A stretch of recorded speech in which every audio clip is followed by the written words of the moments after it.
Isang pinagpalang araw sa ating lahat.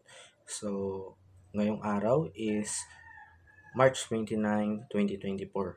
So, ngayong araw is dadako tayo sa or pagpapatuloy lang natin yung ating nasimulang series nitong mga nagdaang araw. Tatalakayin natin ito ng isang buong linggo. So, ngayon yung series natin is Holy Week Special. Dahil ngayon is inaalala natin yung Holy Week or yung isang week na napaka-holy dahil ito yung week na natagsihan natin or nalaman natin na binabalikan natin sa mga panahon na ngayon yung kamatayan or pagdurusa, paano tayo niligtas ng ating Panginoong Hesukristo. So ngayon, ang series natin is yung Holy Week Special Revisiting in the Cross.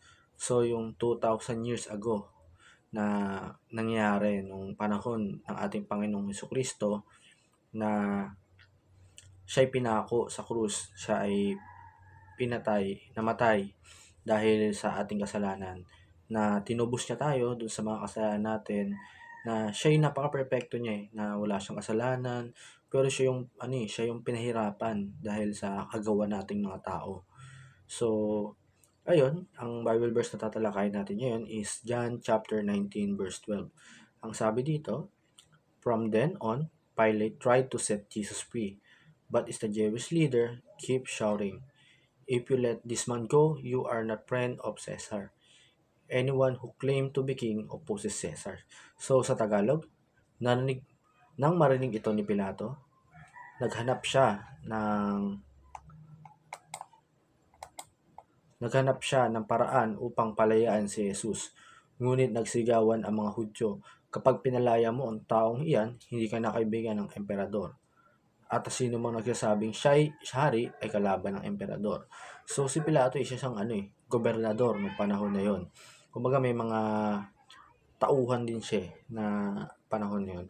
So para lumawak yung ating Bible verse, dumako tayo sa unang teaching. Ang una sa ating teaching, Pilate heard that Jesus is the king over his kingdom. So si Pilato, narinig niya ng si Jesus daw is king.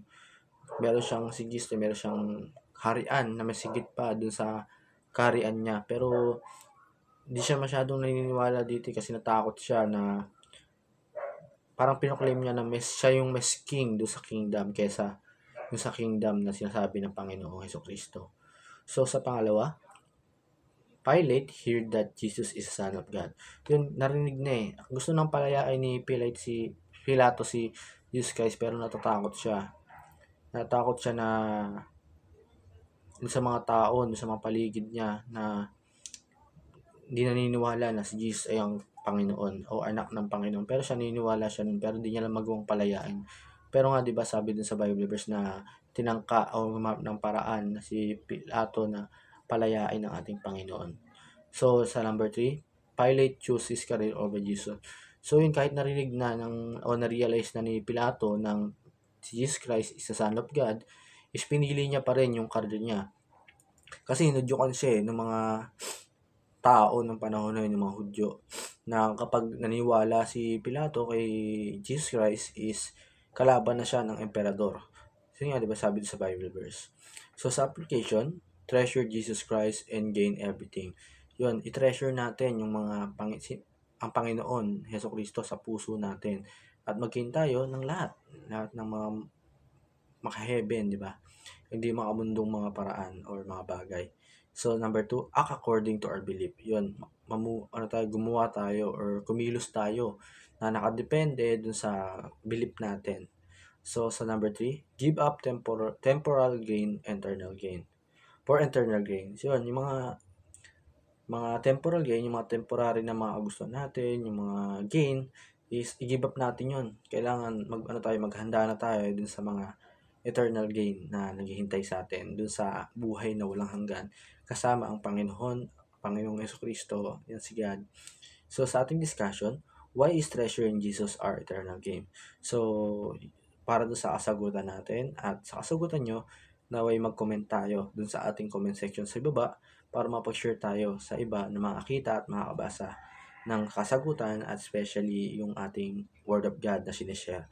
So, ayun lang po para sa araw 'to, nawa'y may natutunan tayo sa ating panonood and maraming salamat sa panonood. God bless to all.